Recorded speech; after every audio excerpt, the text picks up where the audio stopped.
Biarlah kasih-Mu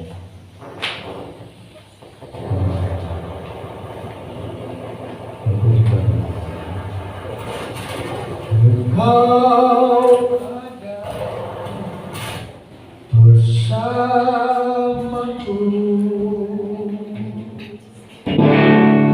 tiap musim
hidup. Pagi hari ini kembali kami datang di hadapan Tuhan.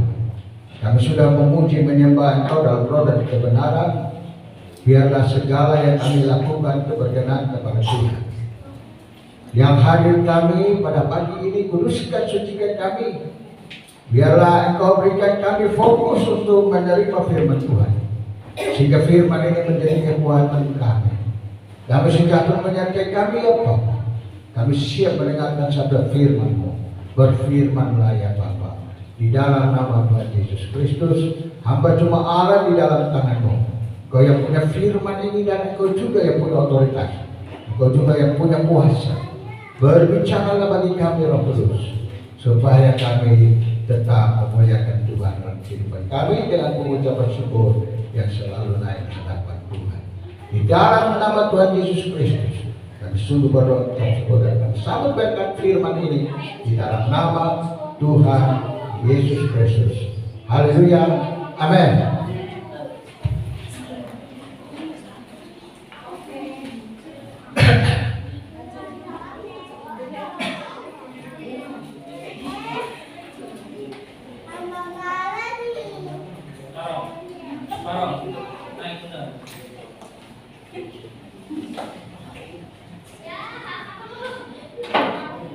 Berkenan waktu di depan ini kasih isi kalau seorang lihat itu videonya supaya jangan tersendat-sendat.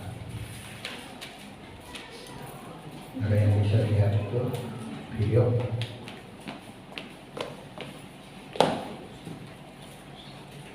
Saudaraku yang kekasih di dalam Tuhan Yesus Kristus, hari ini kita akan mendengarkan firman Tuhan tentang menabur kamu kebaikan tak pernah rugi. Menabur kebaikan tak pernah rugi. Saudaraku, di dalam Amsal pasal 11 ayat 17 kita buka bersama-sama. Amsal pasal 11 ayat 17.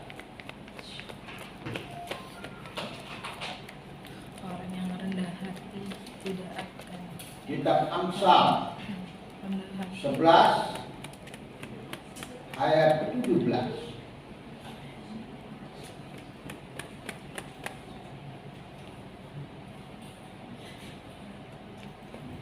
Orang yang murah hati berbuat baik kepada diri Kita baca sama-sama 1, 2, 3. Orang yang murah hati berbuat baik kepada diri sendiri, tetapi orang yang kejam menyiksa badannya sendiri.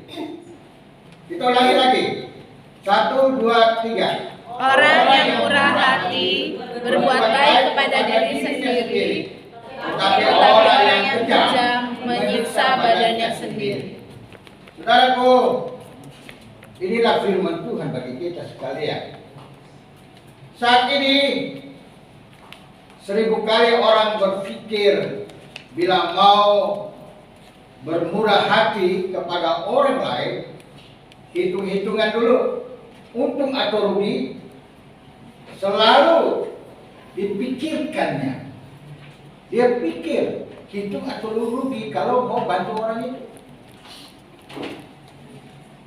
Saudara, ini selalu terjadi di dalam setiap kehidupan. Ya, orang dunia juga ada sebagian dari orang percaya juga seperti itu. Tapi di sini tidak ada seperti itu. Yang ada itu di sana. Nah, saudaraku, banyak berpikir bahwa bermurah hati dan mengorbankan sesuatu adalah kerugian besar dan tidak ada untungnya sama sekali. Saudara, ini banyak terjadi.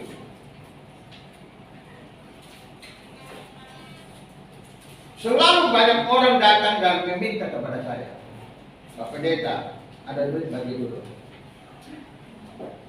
Kalau saya ada duit, saya kasih. Bagi dulu Pak.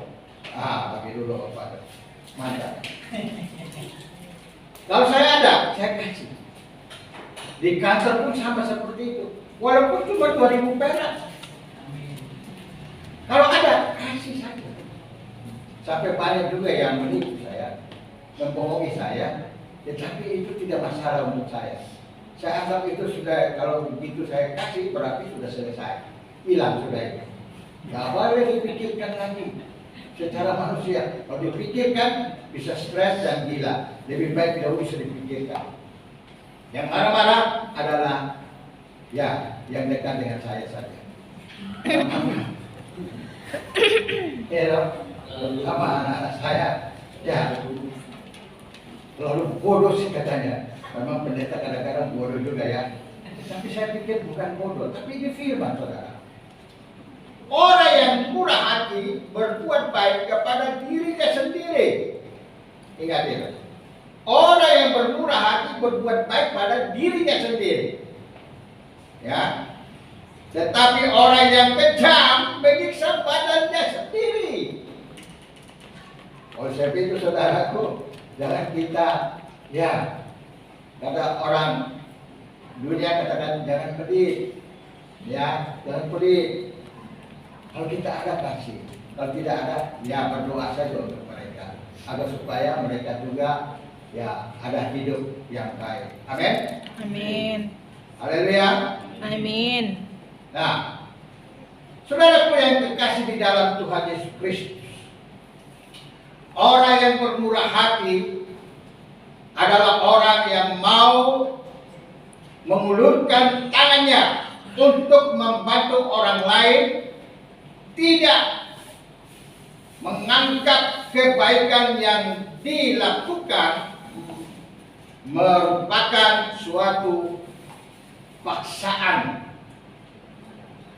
Jangan merupakan satu paksaan. Kalau Anda mau menolong orang lain, silakan tolong. Tetapi kalau saudara punya, kalau tidak punya, minta maaf. Apa yang menjadi persoalan dia, bawa ke dalam dan berdoa untuk dia. Amin. Atau bersama-sama di situ pun saudara doakan dia. Oleh sebab itu, saudara, ini penting sekali.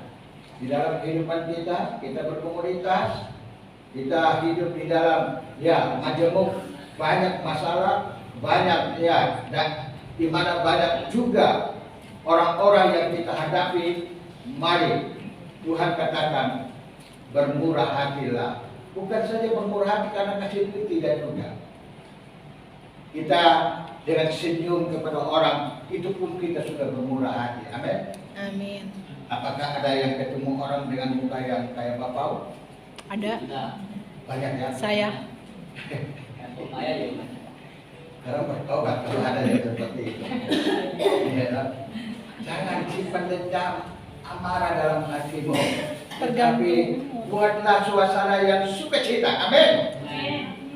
Saudaraku, saya di kantor juga kalau anak-anak datang ke saya, jadi seluruh karyawan di kantor itu adalah anak saya. Saya anggap saya punya anak. Jadi saya harus ya melayani mereka juga. Kadang-kadang mereka datang, minta duit dan lain sebagainya. Gak apa-apa, apalagi kalau namanya Cynthia. Waduh, ampau itu mesti tebal ini, kasih bagi-bagi satu-satu. Walaupun di jalan dia cuma 10.000. Itu saja mereka sudah senang, saudara. Berbuat baiklah kepada mereka. Saya bilang saya bukan orang Cina, saya orang hitam begini. Kalian pikir saya orang Cina? Kan bapak punya istri kan Cina. Ya, gara-gara nenek jadi ya Cina saja. Ya, pokok. Apa yang terjadi, saudara? Pasti ampau 10.000 bagi semua. Wah, walaupun cuma 10.000 mereka sudah senang sekali. Itu penting, saudara. Berkomunitas. Jadi, saudaraku, kita melakukan kebaikan itu untuk menarik banyak orang datang kepada Tuhan. Amin. Tidak ada kata sia-sia bagi orang yang bermurah hati. Saya ulangi lagi. Tidak ada kata sia-sia bagi orang yang bermurah hati. Anda bermurah hati sekarang kepada orang lain yang membutuhkannya. Tentu mungkin mereka tidak bisa membayar kepada Anda atau mengembalikannya kepadamu. Tetapi ingat, satu ketika kelak anak-anak Anda, keluarga Anda, pada saat Anda sudah tidak ada, orang lain akan bisa menolong anak-anakmu atau keturunanmu yang lain. Sebab itu, saudaraku, itu penting sekali di dalam kehidupan berkomunitas. Mari kita saling bermurah hati satu dengan yang lain. Amin. Kalau ada yang susah, mari kita melihat mereka. Kalau tidak punya uang, ya sudah, kita doakan mereka. Dan nanti orang lain juga akan mendoakan kita. Amin. Kalau dalam agama seberang itu, saudara, kalau orang ya sudah tidak ada, baru didoakan. Ya toh? Doakan orang yang sudah tidak ada, yang pernah melakukan kebaikan bagi mereka. Tuhan tidak suruh kita seperti itu. Justru orang yang sudah mati tidak perlu kita doakan. Justru kita doakan orang yang hidup agar supaya mereka itu bisa kembali kepada Tuhan, bisa berbakti kepada Tuhan, bisa memuliakan nama Tuhan. Dan kalau orang sudah mati, nggak perlu. Karena apa? Mereka sudah mati, tidak ada lagi keselamatan bagi mereka. Kalau mereka sendiri tidak pernah mencari keselamatan itu. Keselamatan itu ada pada saat saudaraku masih hidup. Pada saat masih hidup, keselamatan itu datang kepada kita. Tetapi kalau sudah mati, keselamatan sudah tidak ada lagi. Oleh sebab itu, saudaraku, kita lihat aja namanya si miskin, siapa tuh yang saya? Siapa? Saya. Nah, saudara, Si miskin sama si kaya katanya. ada orang miskin dan orang kaya itu yang hanya siapa namanya? Lazarus. Saudara ingat Lazarus? Dia miskin dan dia hanya makan remah-remah yang jatuh dari meja majikannya, meja orang kaya itu. Dia hanya pilih. Bahkan anjing datang jilat boroknya. Di bawah meja anjing datang dan jilat dia. Kasihan sekali. Orang kaya tidak peduli sama dia pada saat mati. Orang kaya itu diantar betul puluhan meter, puluhan ribu, mungkin 1 kilo lebih. Itu mobil berderet-deret antar itu jenazah. Tetapi si Lazarus tidak ada yang antar. Dua-duanya mati sama-sama di hadapan Allah. Lazarus akhirnya diselamatkan dan ada di surga. Sedangkan orang kaya itu ada di mana? Ada di neraka. Apa yang terjadi, saudara? Orang kaya dikatakan Tuhan, Bapak Abraham, suruhlah, tolong sertai saya saja untuk membasahi bibirku. Tuhan bilang apa? Di dunia kau susah, sudah senang, tapi Lazarus dalam penderitaan. Sekarang gilirannya Lazarus. Kalau begitu suruhlah Lazarus kembali ke dunia, karena di situ ada saya punya keluarga yang belum percaya Tuhan. Tolong kembalikan dia supaya dia bisa menyelamatkan keluargaku. Tuhan bilang apa? Di dunia sudah ada banyak orang yang memberitakan firman. Kalau mereka mau dengar, silakan. Kalau tidak mau mendengar, ya itu urusanmu sendiri, urusan mereka sendiri. Oleh sebab itu, saudaraku, keselamatan itu pada saat engkau ada hidup di bumi ini. Amin. Setelah engkau menerima Yesus Kristus sebagai juru selamat secara pribadi, maka disitulah engkau dimerdekakan oleh Tuhan, dimerdekakan oleh Tuhan, dan dosamu diampuni. Sehingga firman Tuhan berkata, tidak ada lagi hukuman dosa bagi orang yang di dalam Tuhan Yesus Kristus. Di mana ayatnya?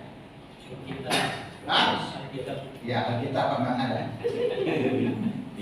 Roma 8 ayat 1. Ya, sampai 3 saudara bisa baca di rumah saja ya. Tidak ada lagi hukuman bagi orang yang ada di dalam Yesus Kristus Tuhan. Puji Tuhan, ini penting kita mesti mendengar itu dan kita mesti lihat. Dan kita harus sungguh-sungguh mau serius dengan Tuhan. 2 Korintus 9 ayat 6. Coba baca. Saudara pendeta Yosua baca. 2 Korintus pasal 9 ayat 6. Demikian bunyi firman Tuhan. Camkanlah ini, orang yang menabur sedikit akan menuai sedikit juga, dan orang yang menabur banyak akan menuai banyak juga. Nah, situ dikatakan, camkanlah ini, orang yang menabur sedikit akan menuai sedikit juga, dan orang yang menabur banyak akan menuai banyak juga. Amin. Saudaraku, pernah saya menabur. Orangnya langsung datang ke sini, saya nih pergi pinjam duit di koperasi kasih. Bayangkan saudara, gak ada uang cash, gak ada uang di rumah. Saya suruh istri kasih dia, kasih. Karena dia jadi 3M untuk apa? Membangun ini gereja tempat. Wih, luar biasa saya bilang. Baiklah, itu iming-iming sampai detik ini kosong saudara. Sampai 20 juta pun saya kasih. Habis. Tetapi saudaraku, itu tidak akan sia-sia. Tuhan bilang apa? Tidak sia-sia. Tidak ada kata sia-sia bagi orang yang bermurah hati. Ya, puji Tuhan. Ada teman-teman katakan, "Enggak, bawa ada polisi mau ke sana." Ya, dia sudah janji. Ayo bawa polisi aja supaya dia ini bayar. Dia bilang jangan. Gak boleh seperti itu. Biar dia merugikan saya. Tuhan yang akan membalaskan saya. Karena firman Tuhan bilang pembalasan adalah hakku, bukan hakmu. Oh, saya itu bersyukur saja. Jangan pikir lagi itu. Kita pikir itu hancur. Akan jadi kurus penyakit yang dia datang. Oleh sebab itu saudara, bersyukur saja sama Tuhan. Haleluya. Apa yang sudah kita tabur biarin saja. Hanya Tuhan yang tolong kita. Amin. 2 Korintus 9 ayat 7 dikatakan apa? Hendaklah 1, 2, 3. Hendaklah masing-masing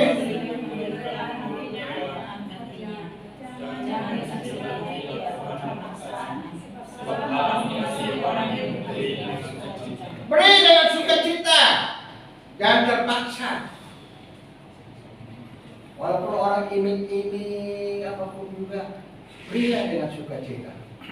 Kalau yang terpaksa, woi diingat terus sampai mati. Tetapi kalau beri dengan sukacita, ya sudah selesai. Anggap saja sudah selesai. Toh, Tuhan juga tidak akan biarkan kita mati dalam lapar. Amin. Amin. Tuhan memberkati kita. Oleh sebab itu saudara, kita tidak usah khawatir, takut akan hidup kita. Tuhan yang memelihara kita. Hal yang penting adalah motivasi. Hal yang penting adalah apa? Motivasi. Nah, inti dalam melakukan kebaikan dan jangan ada motivasi terselubung dengan Tuhan. Mendapatkan pujian, upah, kita pun hanya sebatas pujian itu saja. Ingat, motivasi kita itu berikan kepada Tuhan. Apa yang Anda berikan kepada siapapun juga, anggap saja engkau berikan kepada Tuhan. Dan bukan berikan kepada manusianya, tapi berikan kepada Tuhan. Harus punya motivasi yang plus, punya motivasi yang positif. Supaya apa saudaraku, akan Tuhan kembalikan itu. Mungkin orang itu tidak bisa kembalikan, tetapi nanti Tuhan melalui orang lain, Tuhan akan kembalikannya padamu. Amin. Oleh sebab itu dalam hal ini saudara, dalam kehidupan kita ini, jangan kita memaksakan kehendak kita, tapi biarlah kehendak Tuhan yang jadi dalam kehidupan kita. Saya ingatkan lagi, hal yang penting di dalam motivasi, inti dalam melakukan kebaikan, dan jangan ada motivasi terselubung dengan tujuan mendapatkan pujian, upah. Kita pun hanya sebatas pujian itu saja. Kalau kita ingin supaya orang memuji kita, lebih baik ya hanya kita buat sebatas pujian saja, selesai. Dan tidak ada keuntungan apapun. Dan itu tidak akan membawa kita masuk ke dalam kerajaan surga. Motivasi dari kesengsaraan Kristus. Kalau kita lihat motivasi dari kesengsaraan Kristus, kita harus punya tujuan. Kalau kita buat ini karena Kristus sudah berbuat untuk kita, amin. Halo? Motivasi dari kesengsaraan Kristus. Kita bisa baca di dalam Yesaya pasal 53 ayat 4. Yesaya 53 ayat 4. Tetapi sesungguhnya penyakit kitalah yang ditanggungnya. Terus apa lagi? Sesungguhnya penyakit kitalah yang ditanggungnya. Dan kesengsaraan kitalah yang dipikulnya. Padahal kita mengira dia kena tulah, dipukul dan ditindas Allah. Kita berpikir bahwa Yesus itu karena perbuatannya sendiri, tidak. Tetapi perbuatan itu agar supaya kita diselamatkan. Amin. Agar supaya penyakit itu disehat, disembuhkan. Haleluya. Di dunia ini banyak obat. Anda boleh minum obat segala macam. Tetapi hanya darah Yesus yang bisa menyembuhkan Anda. Amin. Kalau saya itu saudaraku, saudara saya sendiri bingung sama diri saya. Waktu 85 kilo saya, badannya langsung dihajar. Orang pikir itu karena ini Pak J ini buat dosa. Tidak saudara. Tuhan hajar dia. Dari 85 kilo turun menjadi 60 kilo. Orang bilang 3 bulan. Orang bilang pasti mati. Semua pendeta-pendeta GBI bilang, oh pasti akan sudah pasti mati. Lewat ini pasti. Mungkin saudara juga berpikir seperti itu. Ya, no? Ya. Tetapi saya punya iman yang kuat bahwa saya tidak akan mati. Malah Rumah sakit saya tertawa-tertawa, jalan sana jalan sini. Oh, orang sini mau udah, aduh gimana ya, Pak Pendeta gimana ya, aduh saya kasihan saya. Tetapi istriku terus dan dia berdoa terus, haleluya, luar biasa. Dokter suruh operasi jantung kronik, harus operasi bypass. Sampai hari ini pun dokter bilang operasi. Tetapi saya bilang tidak. Tuhan yang akan operasi saya. Dan sampai hari ini sehat. Tidak pernah ya pisau operasi itu masuk ke tubuh saya sama tidak. Dan mujizat Tuhan terjadi. Haleluya. Yesaya 53 ayat 4 sampai 5 itu katakan, tetapi sesungguhnya penyakit kita lah yang ditanggungnya dan kesengsaraan kita yang dipikulnya. Padahal kita mengira dia kena tulah, dipukul dan ditindas Allah. Tetapi dia tertikam oleh karena pemberontakan kita. Ada pernah berontak terhadap Tuhan? Pernah tidak? Sering. Dia diremukkan oleh karena kejahatan kita. Ganjaran yang didatangkannya, ganjaran yang mendatangkan keselamatan bagi kita ditimpakannya pada dia. Mengerikan kali. Kita yang tidak harus selamat, tetapi Tuhan memikul semua tanggung jawab kita di hadapan Dia. Dia pikul di atas kayu salib sehingga saudara dan saya dapat diselamatkan. Amin. Saudara dan saya dapat diselamatkan bukan karena kebaikan saudara. Bukan saudara itu baik, sama sekali tidak. Ya, firman Tuhan katakan kebaikan manusia adalah kain topok, kain lara, kain ngepel yang tidak ada arti. Sangat buruk sekali. Itulah kebaikan manusia. Saudara, seorang pemuda berbaik hati kepada seorang pemudi karena ada udang di balik batu, atau ada udang di balik peyek bawahnya. Kenapa? Karena ada maunya. Ya toh? Dulu waktu saya masih muda, saya SMP waktu itu, saya nonton dari share. Saya pergi beli itu cincin imitasi. Gimana nih? Goblok kan? Waktu itu sudah pemuda, wah, masih kecil. Saya yang naksir itu orang Palembang. Waduh, saudara, itu waktu muda, karena ada udang di balik batu, kasih cincin imitasi lagi. Palsu. Nah itu saudara. Jadi kadang-kadang kita memberi sesuatu itu karena ada udang di balik batu. Oleh sebab itu saudara, mari kita serius dengan Tuhan, serius dengan hidup kita sendiri. Sebagai orang percaya, melakukan kebaikan adalah suatu kehormatan. Sebagai orang percaya, melakukan kebaikan adalah suatu kehormatan bagi dirinya sendiri. Amin.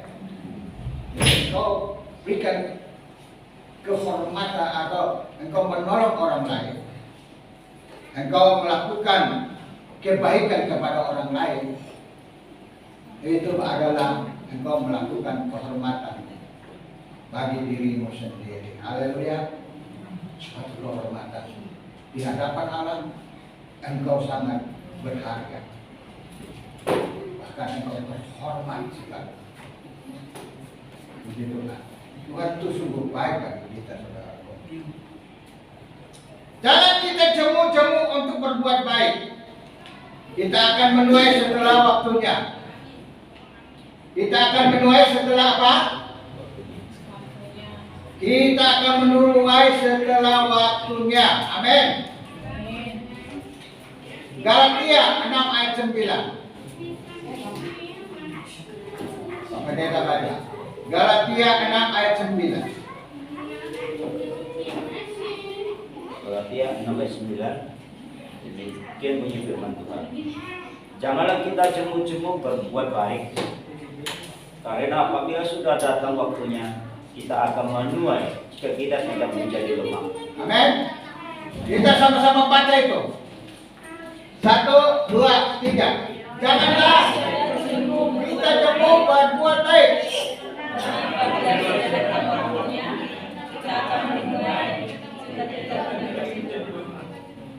Haleluya. Janganlah kita jemu-jemu berbuat baik. Karena apabila sudah datang waktunya, kita akan menuai jika kita tidak menjadi lemah. Amin. Haleluya. 2 Tesalonika 3 ayat 13.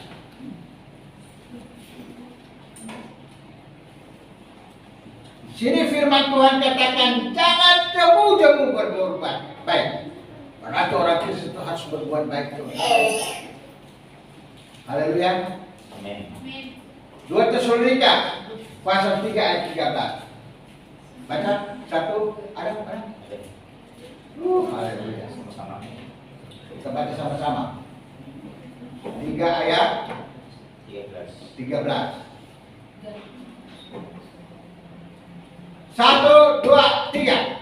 Kamu dan saudara, jangan kamu jemu berbuat apa yang baik.